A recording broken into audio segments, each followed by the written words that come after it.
Finalmente siamo riusciti a dirottare delle risorse di fondi strutturali europei al settore cinematografico, quindi oltre che alle imprese tradizionali dell'artigianato, della manifattura, il Veneto investe anche in quella che è l'impresa cinematografica, audiovisiva, ovvero un settore dove investire conviene perché c'è un effetto moltiplicatore molto forte. Un euro investito nei film e nelle fiction porta ad un ritorno a un moltiplicatore di 2-3 volte rispetto a quello che si è investito. E anche in termini di promozione del nostro territorio, della nostra regione, che può diventare un set ideale per la realizzazione di film anche di carattere internazionale.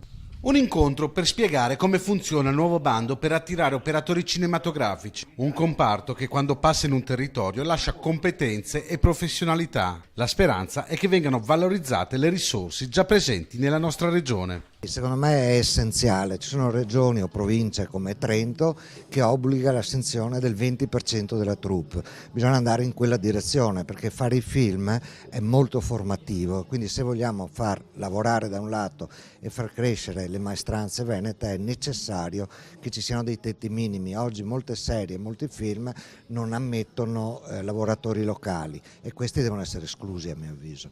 Le domande devono arrivare in regione entro il 18 febbraio e verranno valutate da una commissione tecnica che comprende esperti in materia di produzione cinematografica indicati dalle università di Padova e Venezia e dal Sindacato Nazionale Critici Cinematografici.